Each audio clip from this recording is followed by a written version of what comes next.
Chile, and came, in 1988. And since then, I'm living in Carbondale and my studio in Murfreesboro.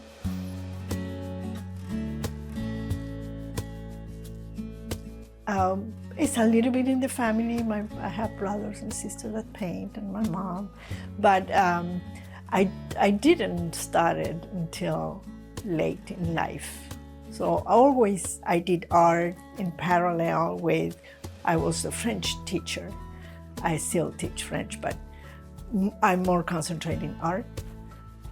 I teach to pay my studio. And so it was a shift. And then I concentrated in art and took from there. From when I was a child, I enjoyed so much, playing with kites, and give me the idea of freedom. So the little kite way up high, it gave me a sensation that I really enjoy. So now, years back, you look at your childhood and those ideas come up with, and so I did a poetical interpretation of the kites. But the boundaries are, because print usually is a 2D work, so the boundary are pushing and going to 3D and incorporating other elements. I think that I'm in that sense, I'm pushing a little bit the boundaries. I don't know, some people get touched by something that you do. Like my last piece that I have is this one. Amigas, friends, and the juror selected is a simple print, it's a dry point. But I think he read exactly what my intention was. Two very young girl.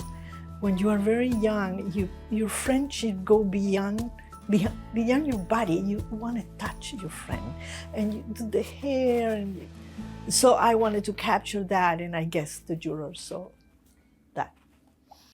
So my story as an artist, I think, actually begins at art museums with my mom taking me and my siblings to various art museums, so getting used to seeing painters like Picasso and especially Chagall.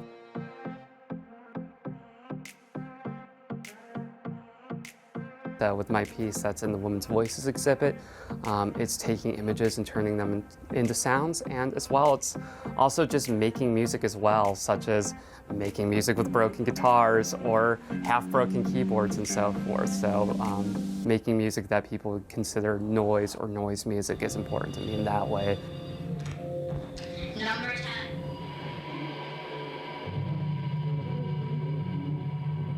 The title of my piece is Transistor, which is a play on words of transistor as in electrical changes and so forth, basically electrical wiring and everything, but also transistors and transistor, like myself, who is a transgender sister with two brothers. And so that piece I went ahead and made by making this symbol that is a cross in combination of the symbol for being transgender, but also the electrical diagram symbol for a transistor.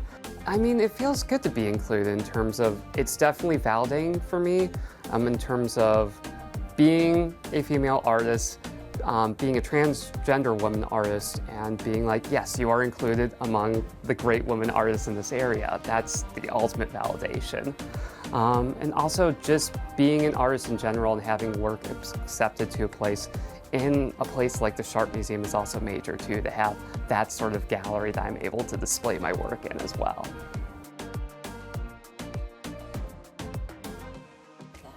So for me, pushing boundaries, and especially pushing boundaries within a woman-female-led exhibit, is important to me as a transgender artist. So pushing boundaries to me also means pushing the boundaries of what it means to be a woman, since that's something I have to contend with every day. and pushing boundaries in terms of what we can do with mediums. Pushing boundaries for me is also being able to change images to sound and back to images again. Being able to be playful with how we are able to transform mediums in that way. I hope my impact is being able to make people think beyond binaries. Of course, that's thinking beyond the binaries of gender, but also just thinking beyond the binaries of mediums like images and sounds. Basically, that art doesn't have to just be this one thing, as well as gender doesn't just have to be this one thing. There can be multitudes in terms of how these things exist in the world. I am very much a visceral painter. I love how materials feel as I'm pushing them across a board or painting them across a board. I walk in the forest every day, and I love frogs and the birds, and so my inspiration really comes from that. I have 2 daughters, and when I had my baby girls, I decided I really wanted to bring a creative life to them and creative experiences. So we spent our days making hats and painting and sketching and doing plays and playing Barbies and every sort of creative thing I could think of to do with them. And while they were painting, I was painting. And while they could maybe lose interest after a few minutes, hours later I'm still working on my painting and they've gone on to do something else. But it just really evolved from that for me from there.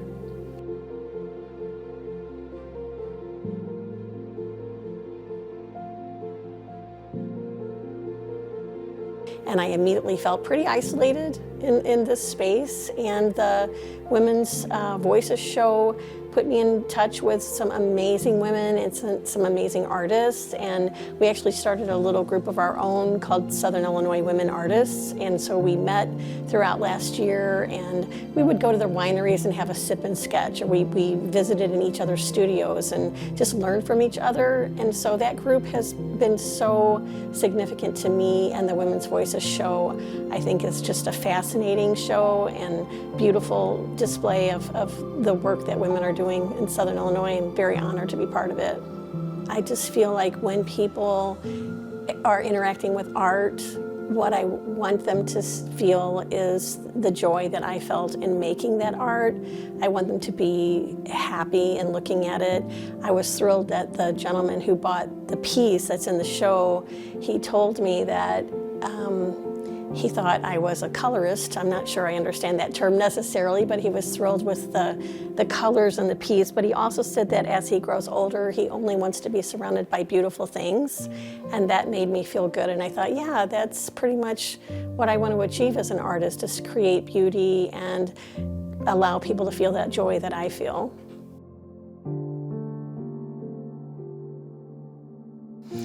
Well, I appreciate the opportunity to have the Women's Voices show, and I also am very much aware that that's something that needs to happen and maybe shouldn't need to happen, because women are often secondary figures even still in the world of art. So while we love to come together as women making art, we're probably first artists, and then maybe women artists and mothers who are artists and whatever else we are. So I've been lucky that, in a way, I've been in every single one before. I mean, for somebody who is not classically trained or formally trained and who just has fun doing what she does, I'm really lucky. I'm very lucky. I've had lots of wonderful things happen in my life that I never would have thought.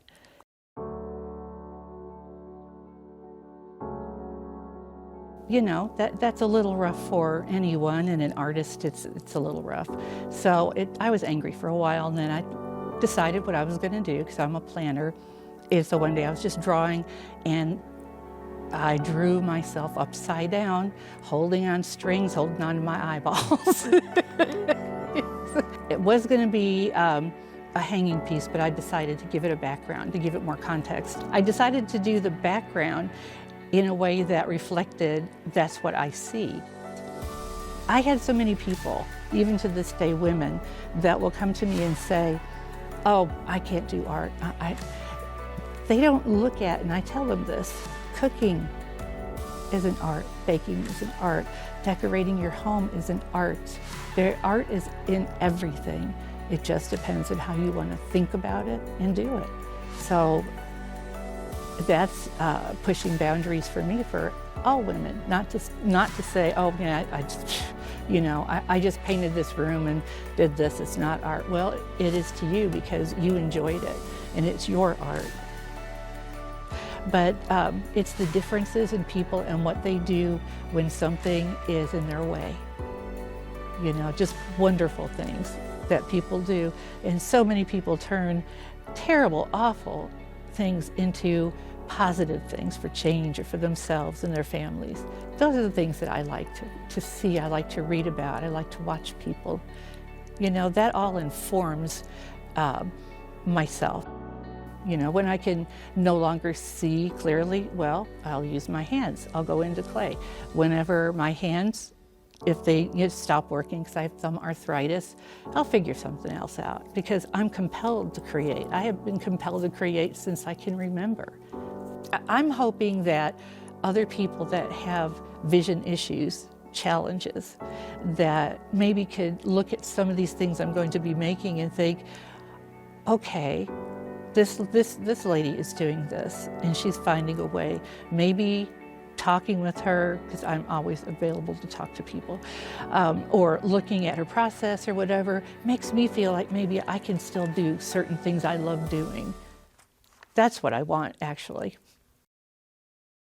I did this painting during the shutdown, and you just didn't see anybody's mouth for a long time. That was the season, but it was a time that I felt very silenced, and you couldn't be around people as much. It was hard, it was difficult to communicate with people. It was just a difficult time in that way. And it's the lesson in it for me is we're all choosing what we want.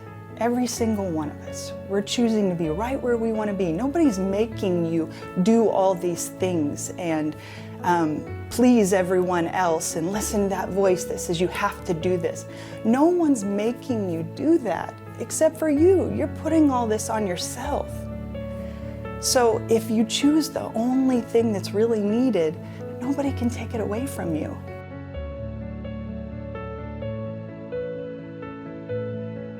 There's only one thing that's needed, and I put it around the house. It's written here and there because, when you're having a good day, great. But there are a lot of moments where you're not having a good time, and that's when you need to remember, okay, all of these things are happening. Things look bad. This is hard, but there's only one thing that really matters. And if you can bring yourself back to that, I trust you. I trust you with all of it. This looks scary. This sounds bad. This feels bad, painful, but I trust you and I believe you. We are hard on ourselves. We are our own worst critic.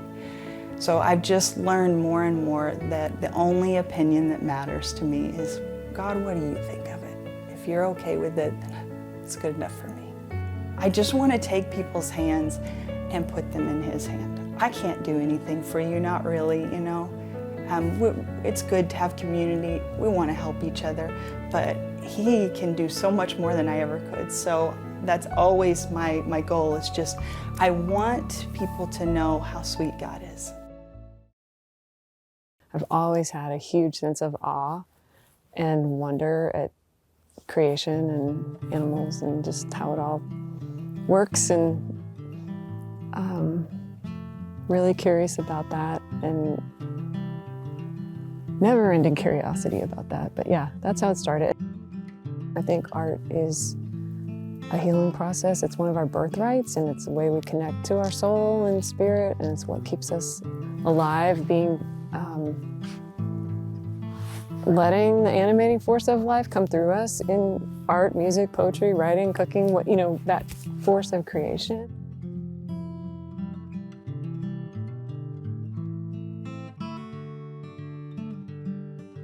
but it's given me a really great opportunity to meet a lot of amazing women and be more focused about my practice and how I want to move forward, for sure.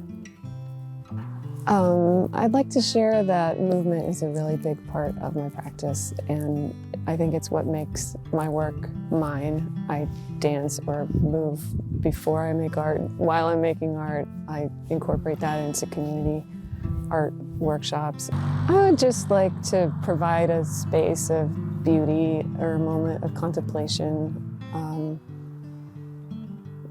something peaceful, meditative. I'd like to get people to reconnect with nature and their own sense of awe and mystery. For me, as painting has become a part of my spiritual practice, so I set up a candle in an altar and get into a mindful frame of mind and essentially wait, for what's inside to come out. And it's shocking. It's always shocking and it's fun.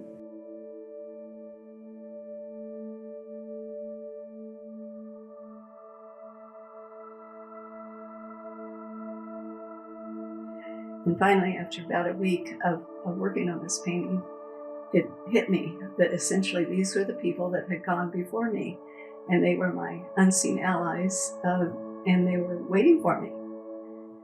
And it just really was kind of shocking. Like, yeah, I'm really getting near the end of my lifespan. And so when that's really, sunk in, I had this conscious thought, I'm not quite ready yet. So I ended up painting a bouquet of flowers. And I told my people, I says, I'm glad you're here and waiting on me, but here are the flowers, I'll bring you and I'll see you later, but not yet. So transformation, it was a surprise and a gift, really a nice gift for me. I think all women push boundaries at every stage in life. And I think perhaps I push boundaries in trying every time I paint, I try to let go of what my expectation is. Part of the pushing boundaries is to get through that negative self-talk that says, you're not an artist, you haven't had any training, nobody's going to want to see your work, and it doesn't matter, But pushing boundaries, I think, is getting past that.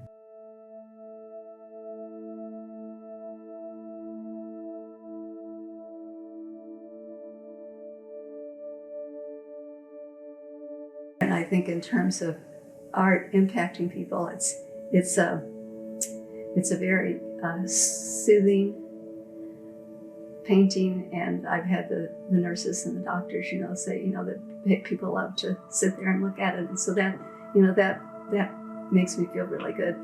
And it's dedicated to my daughter, Melissa, which, is just really special for me. So I just would wish for every person to find some kind of creative outlet. It doesn't have to be painting, they're just all, it can be cooking, it can be macrame, it can be gardening, anything. I think that that we find a way to let go of the world outside ourselves and touch that creative spark within, I think is really, I would wish that for everybody. It started when I was little, but it probably looked a lot like play, but I think that I was creating.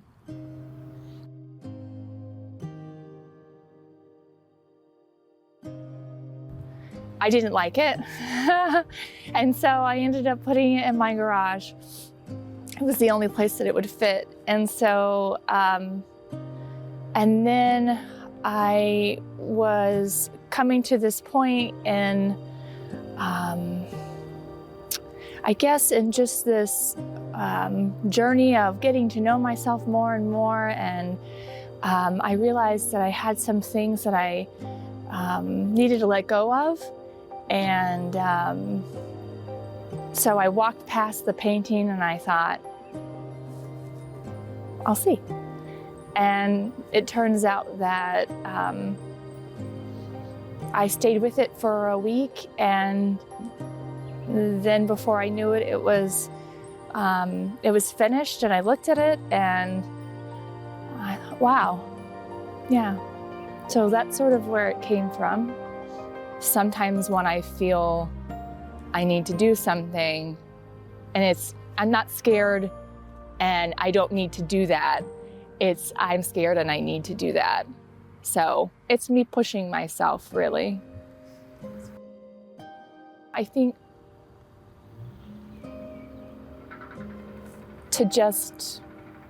that people will feel something. I don't want them to feel anything in particular, but just to feel. Yeah.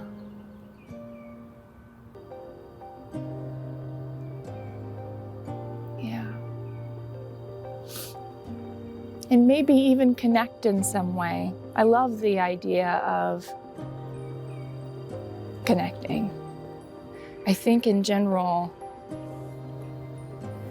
that it's in all ages, even when you're younger, when you're older, and doing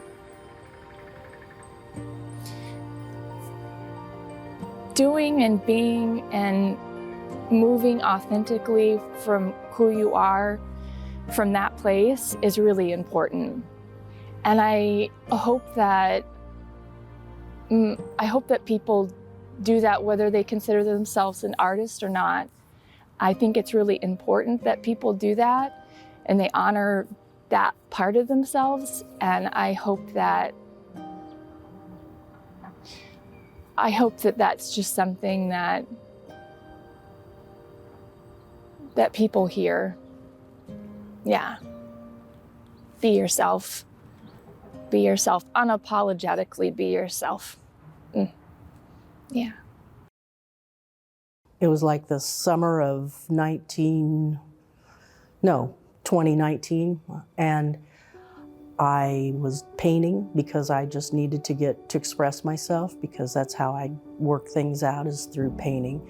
And as I was doing that, I read in the newspaper, we had newspapers then, that Carbondale, or SIU was having a call for arts.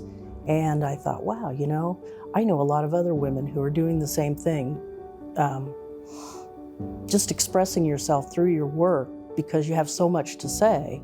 And at that time, and now, there's a lot that's going on in the world. And so I was talking to people and I thought, well, there's a call for arts. There's artists doing the same thing I am doing, expressing yourself. Why not see if I can put a show together? Because I could do that.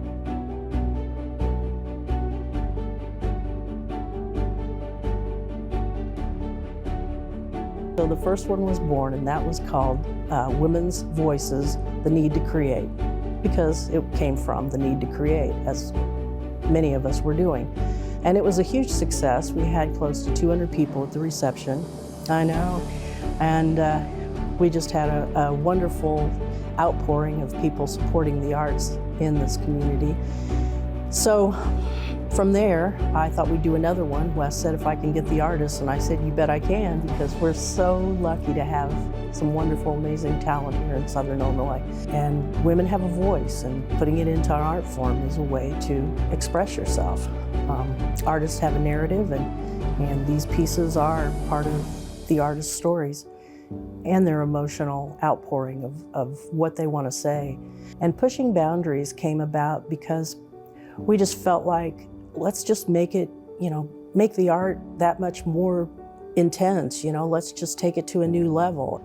Each year, the artwork is different. Each year it takes on a different flavor. The shows take on a different flavor as far as what they are, but somehow they all come together very organically. So that's my way, I think, of pushing boundaries, is to continue this show and to continue supporting the arts in Carbondale and downstate, in our downstate region. There's so many wonderful artists in this area, women artists especially. We're just really lucky, and we're lucky to have this museum that allows us to do what we do and to let the community come in, because this is a show that isn't necessarily all about professionals. It's about people creating and having a voice and wanting to show what they do, to express themselves through their art. And it's not always something that we sell or we, pigeonhole ourselves into, say, just only painting or whatever your craft or art may be.